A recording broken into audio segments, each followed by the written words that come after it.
वज़ीर-ए-आज़म को सजा मिलने और अदालत से मुजरिम करार पाने के बाद से न सिर्फ वज़ारत उज़्मा का ओहदा बल्कि काबीना का ओहदा भी ख़त्म हो चुका है।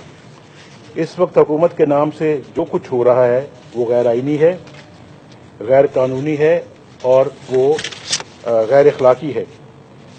मैं वाज़ेह कर दूं कि अब यूसुफ रज़ा गिलानी साहब या उनके किसी वज़ीर की किसी भी बात या इक़दाम की कोई आईनी और कानूनी हैसियत नहीं। नवाज शरीफ ने कहा कि वजीर आजम से इनकी जाती दुश्मनी नहीं, इस सब के जिम्मेदार सदर जरदारी हैं। जरदारी साहब आवाम की दौलत लूट कर स्विस बैंकों में ले गए, इस दौलत को वापस आना चाहिए और इस पर कोई समझौता नहीं होगा। स्विस जो बैंक में जो पैसा था वो जरदारी साहब लेकर गए हैं। पैसा किसका है? इस कौम का। इस कौम के खून पसीने की कमाई इस कौम को वापस आनी चाहिए। ये बिल्कुल बहुत सिंपल बात है। अब इसमें कोई उभाम नहीं होना चाहिए। ये पाकिस्तान की कौम का पैसा है, इनके हमारे टैक्स पेयर का पैसा है।